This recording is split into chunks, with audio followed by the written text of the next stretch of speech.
This is Robin Jones Music with an online Irish Bouzouki lesson on how to play my arrangement of a really cool jig called the Cliffs of Moher. In part 1 of this lesson, we're going to be trying to learn the A section, and in part 2, which you can find on my website, we're going to be looking at the B section and the introduction. If you enjoyed this lesson, please like and subscribe. And if you're enjoying these lessons in general, you can head over to my website where you can find a growing collection of Irish Bouzouki learning resources. You can also become a member on my website, which enables you to access all of my teaching resources for a monthly subscription fee. Okay, so let's start by thinking about the scale that we need to play this tune. This tune uses the Dorian scale, which sounds like this.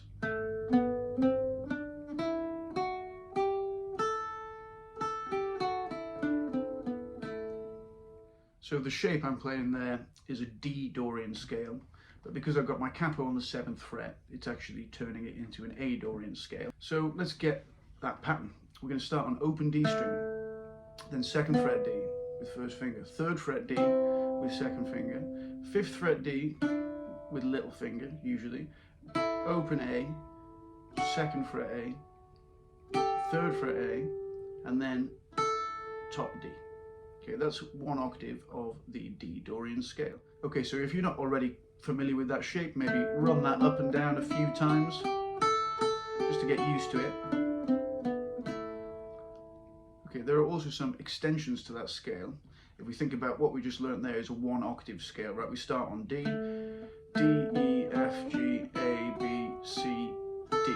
You're back to D. You've reached the 2nd octave. Okay, there's also some upper extensions to the scale. These notes are also included on the top D string. So you have open top D, 2nd fret, 3rd fret, 5th fret. These are also all in the scale. And then lower extensions, if you think about your low D, you've also got these notes to include on the G string.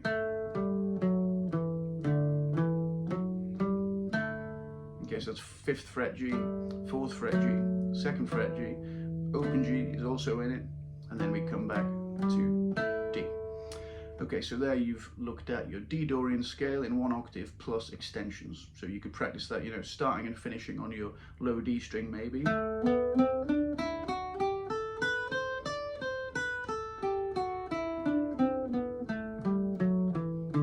Maybe bring it back to D at the end. Okay, those are all the notes we need to play this tune. Okay, the next thing we're going to think about is the rhythm. This piece is jig, which means it's played in a 6/8 time signature, which gives the tune a specific emphasis. And to get that emphasis, we need to use a specific pick pattern. The pick pattern looks like this on the open D string. Down, up, down, down, up, down, down, up, down, down, up, down. Okay, if you've not done that before, that can be a little bit tricky, especially if you're only used to picking down, or maybe if you're only used to picking, down, up, down, up. This is something a bit different. You've got down, followed by another down, up, down.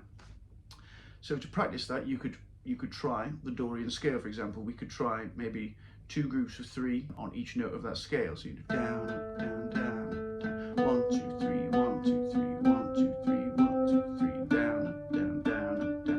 Keep a good eye on your right hand as you do this. Make sure it is following the pattern, because sometimes it won't want to do that.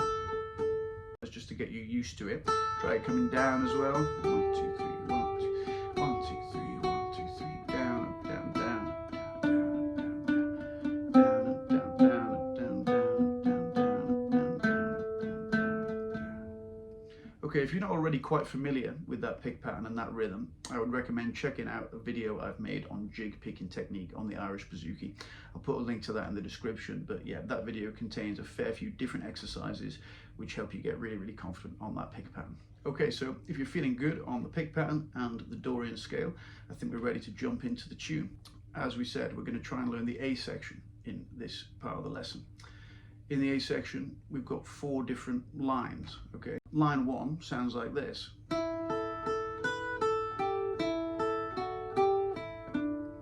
Okay, I think of that first line as like 4 groups of 3, right? 1, 2, 3, 1, 2, 3, 1, 2, 3, 1, 2, 3.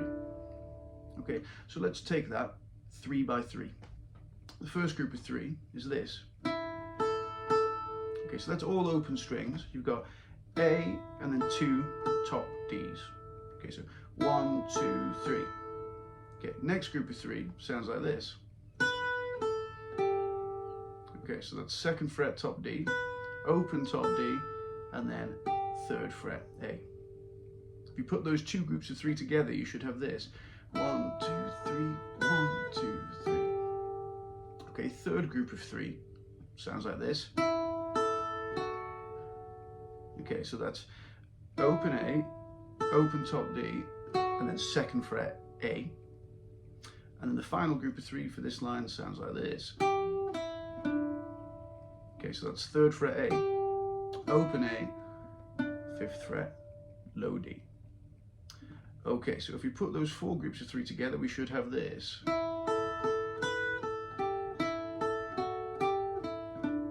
Okay, it is important how you pick that. It should be down, up, down, down, up, down, down, up, down, down, up, down. If you're feeling good on that first line, let's move on to the second line.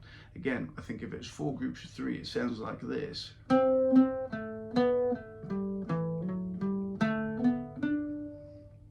Okay, so we've got 1, 2, 3, 1, 2, 3, 1, 2, 3, 1, 2, 3. Okay, so let's take that 3 by 3. The first group of 3 sounds like this. Okay, so that's low D, 3rd fret again, and then open D. Second group of 3 sounds like this. Okay, so that's 2nd fret, open D, 5th fret G, cross into the G string there. Third group of 3, we're going down to 2nd fret G string, and we're going to walk up. So that's 2nd, 4th, 5th on the G string. And then the 4th and final group of 3 for this line, we cross into the D string, and we're going to have this. Okay, so that's open, 2nd, 5th.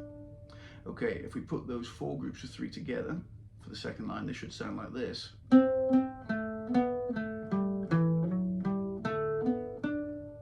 Think about the groupings there. 1, 2, 3, 1, 2, 3, 1, 2, 3, 1, 2, 3.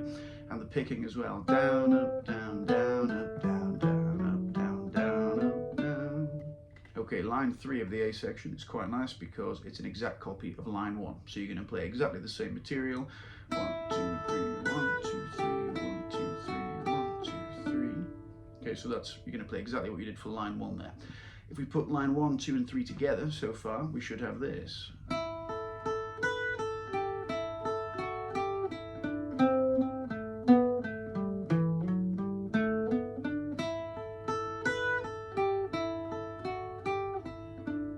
Okay, now we're coming on to line 4, which sounds like this.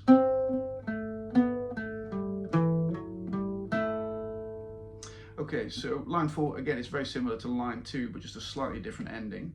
You've got 1, 2, 3, that's the same as line 2. 1, 2, 3, also the same as line 2.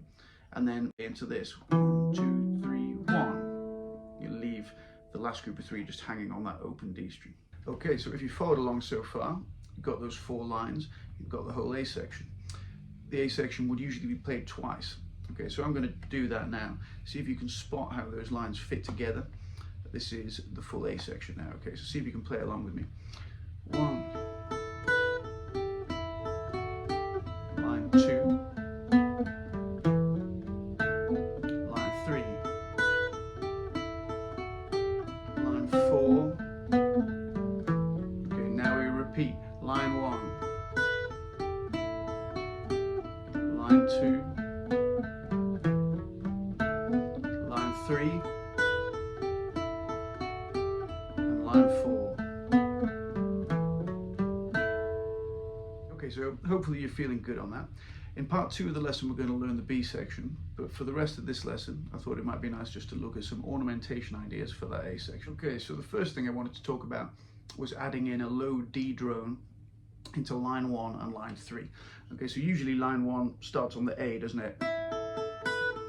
Okay, but now, instead of just the A, let's try and hit the open low D and the A together, like that. So that's with your down pick, you're going to be hitting both D and A at the same time, and that D is going to ring out then over the phrase, giving it a bit more atmosphere.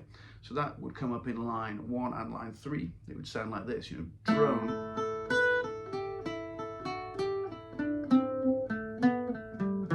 Okay, and again now.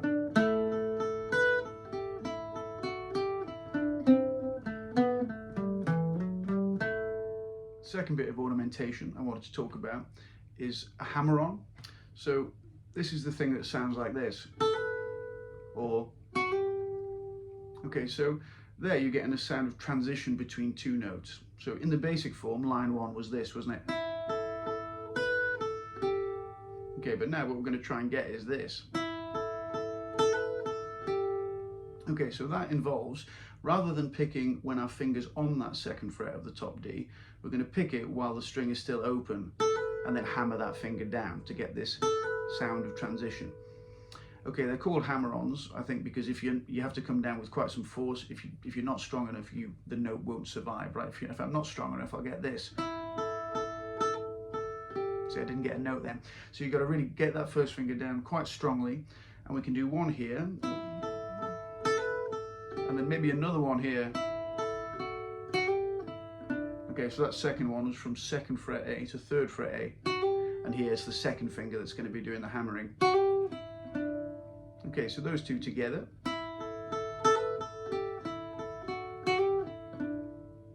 Next bit of ornamentation I wanted to talk about was using your high D as a drone. This one comes up in line 2. Okay, so usually line 2 sounds like this.